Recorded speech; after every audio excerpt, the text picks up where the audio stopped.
उत्तर प्रदेश लोक सेवा आयोग समीक्षा अधिकारी सहायक समीक्षा अधिकारी 2016 जो की परीक्षा हुई थी 20 सितंबर 2020 को।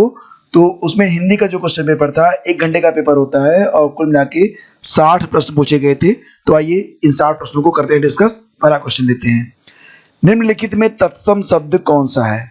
दही, जीर्ण, गयंद और गाहक। सही जवाब था जीर्ण। अगहन का तत्सम रूप कौन सा है? करेक्ट है अग्रहायण, ऑप्शन ए। निम्नलिखित में तद्भव शब्द कौन सा है? तो तद्भव है इसमें 14, ठीक है 14 तद्भव है और बाकी सब इसमें तत्सम है। आभ्यंतर का तद्भव शब्द है, आभ्यंतर यानी कि अंदर, दैट इज ऑप्शन ए। करपट का तद्भव रूप कौन सा होगा? तो करपट का तद्भव रूप होता है कपड़ा, ऑप्शन डी। वह बहुत खाता है, इस वाक्य में बहुत शब्द किस प्रकार का विशेषण है? तो यह क्या है? एक अनिश्चित परिमाणवाचक विशेषण है, तो ऑप्शन डी सही जवाब। निम्नलिखित वाक्यों में वह वाक्य चुनिए जिसमें गुणवाचक विशेषण का प्रयोग किया गया है। गुणवाचक विशेषण यानी कि वह गुण को बताएगा, ठीक है। तो वह नटखट बालक संगीत नहीं सुन रहा है, बालक की विशेषता क्या है? कि वह नटखट है, जो कि उसका एक गुण है। तो ऑप्शन ए हमारा करेक्ट ऑप्शन हुआ। चलिए आगे बढ़ते हैं, क्वेश्चन नंबर 8 पे आते हैं और क्वेश्चन नंबर 8 है, सतीश चंचल बालक है। तो सतीश क्या है? एक चंचल बालक है, मतलब चंचलता क्या है? एक गुणवाचक विशेषण है, तो ऑप्शन बी।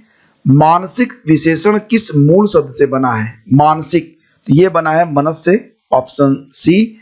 चारित्रिक विशेषण शब्द का मूल शब्द कौन सा है? तो ये है चरित्र, चरित्र से बनता है चारित्रिक। और मीमांसा का सही पर्यायवाची शब्द कौन सा है?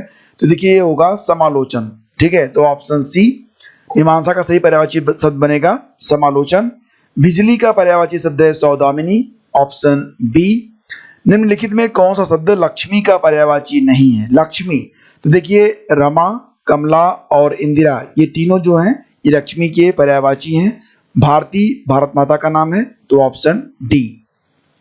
निम्नलिखित में कौन सा शब्द कपड़ा का पर्यायवाची नहीं है? एक्चुअली में वस्त्र, पट, वसन और वासन इन सभी का अर्थ कपड़े से होता है, लेकिन वासन का एक अर्थ निवास से भी निकलता है। तो मेरे हिसाब से ये इसका सही जवाब होना चाहिए। वैसे आपको क्या लगता है कमेंट करके बताइए। निम्नलिखित में कौन सा शब्द मेघ का पर्यायवाची नहीं है? मेघ, तो यहाँ पर पयोधर का मतलब भी मेघ से है, जलधर का मतलब भी मेघ से है, वारधर का मतलब भी बादल यानी कि मेघ से है। दामोदर लिखा गया है, अगर ये दामोदर होता, दामोदर, तो इसका मतलब श्री कृष्ण से होता, लेकिन दामोदर का क्या मतलब होता है? और फिलहाल मुझे लगता है कि यही इसका सही जवाब होना चाहिए। आविर्भूत का सही विलोम शब्द क्या है? आविर्भूत मतलब तिरोभूत, इसका विलोम क्या होगा? तिरोभूत। तो ये हो गए 16 क्वेश्चन।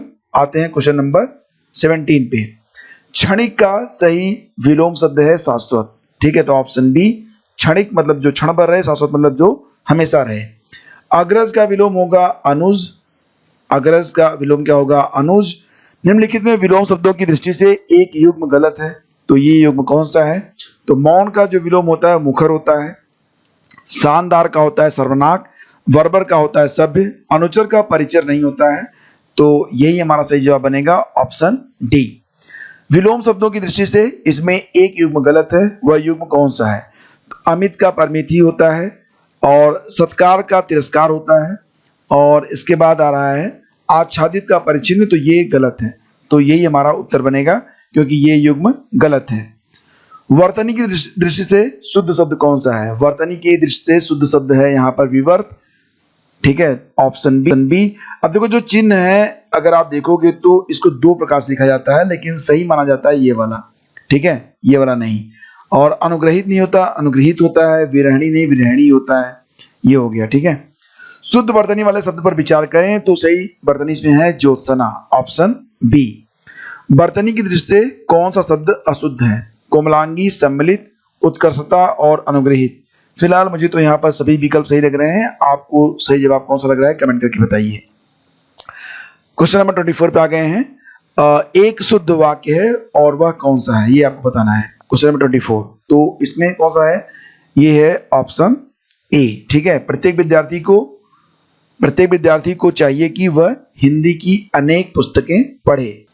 अगला क्वेश्चन, निम्नलिखित में एक वाक्य अशुद्ध है और वह कौन सा है? तो एक वाक्य इसमें अशुद्ध है और वो आपको बताना है। तो उसके घर के पास एक मिठाई की दुकान है। देखो मिठाई की एक दुकान होनी चाहिए, एक मिठाई की दुकान गलत है, इसलिए ये हमारा उत्तर बनेगा। जिसका कोई शत्रु नहीं जन्मा है यानी कि अजात शत्रु, ऑप्शन सी। खोज करने वाला क्या कहते हैं उसे, अन्वेषक, ऑप्शन ए। जिसकी ग्रीवा सुंदर हो मतलब सुग्रीव, ऑप्शन बी सही जवाब है। जिसका अनुभव इंद्रियों द्वारा न हो सके यानी कि अतीन्द्रिय, ऑप्शन बी इसका सही जवाब बनेगा। वाक्यांशों और उनके लिए प्रयुक्त शब्दों के निम्नलिखित युग्मों में सही युग्म का चयन कीजिए। तो जो स्त्री अभिनय करे, अब देखो यहाँ पर जो सही युग्म है वो आपको पहचानना है। जो स्त्री अभिनय करे वो अभिनेत्री होती है, अभिनेता नहीं होता। जो व्याकरण जानता हो उसे क्या कहते हैं, उसे व्याकरण कहते हैं, व्याकरण। और आंखों से परे तो उसे प्रत्यक्ष नहीं कहते हैं। और लौट कर आया हुआ यानी कि प्रत्यागत, तो यही हमारा सही जवाब है। परिवा का तत्सम रूप कौन सा है, तो ये बनता है प्रतिपदा, प्रतिपदा। और निम्नलिखित में तत्सम शब्द कौन सा है, उछाह, उजला, उल्लू, सही जवाब है ऑप्शन डी, ओष्ठ। निम्नलिखित तत्सम तद्भव शब्दों का संज्ञित युग्म कौन सा है, तो सही जवाब बनेगा यहाँ पर ऑप्शन सी, पर्यंक का पलंग। एक तद्भव शब्द आपको पहचानना है, दैट इज आंसू, ठीक है, ऑप्शन ए इसका अश्रु होता तत्सम।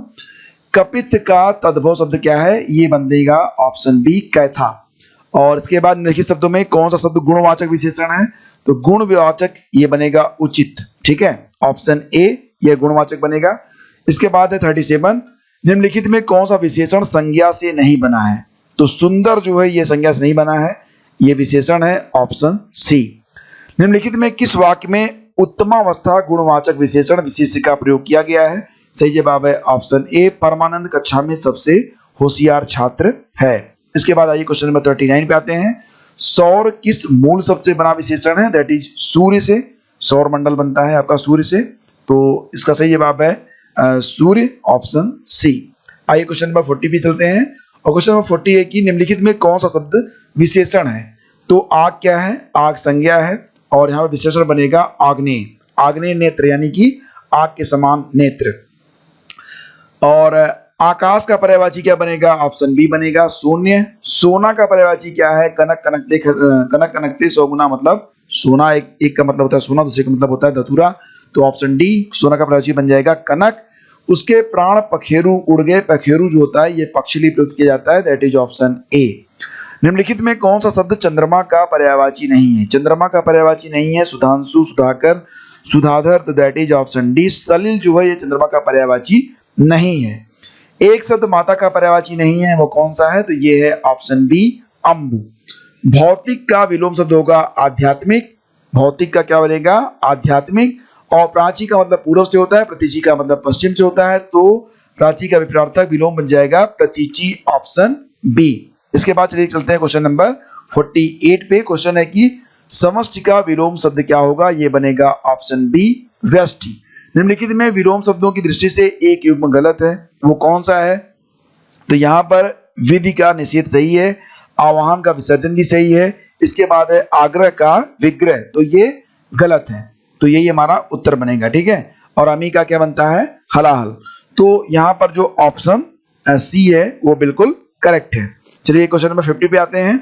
विलोम शब्द की दृष्टि से इसमें सही युग्म कौन सा है, तो विलोम शब्द की दृष्टि से इसमें सही युग्म आपको पहचानना है, तो 50 का सही जवाब क्या बनेगा, ऑप्शन सी, आदृत का क्या बनेगा, निरादृत, ठीक है।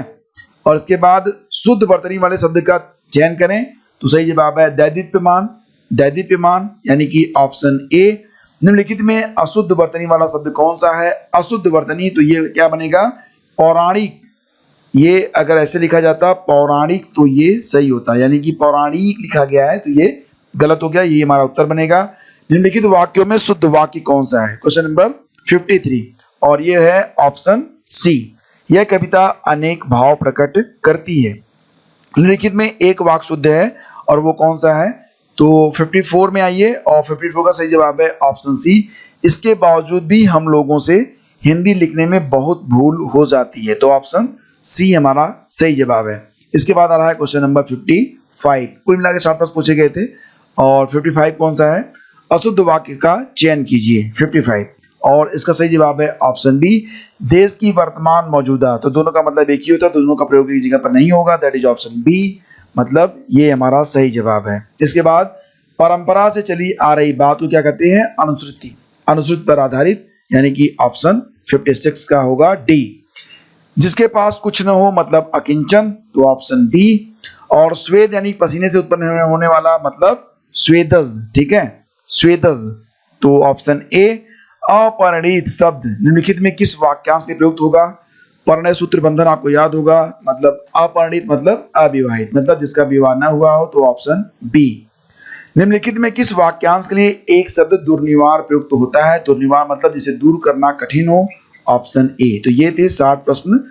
तो दोस्तों ये हो गए हमारे 60 प्रश्न हिंदी के। अगर किसी प्रश्न के उत्तर में आपको कोई भी कंफ्यूजन है, आप कमेंट करिए, उसका उत्तर मैं आपको जरूर दूंगा। और साथ ही साथ जो सही जवाब मिलेगा उसको मैं इस वीडियो के डिस्क्रिप्शन और कमेंट बॉक्स में पिन पोस्ट कर दूंगा, ताकि बाकी लोगों को कोई दिक्कत ना हो।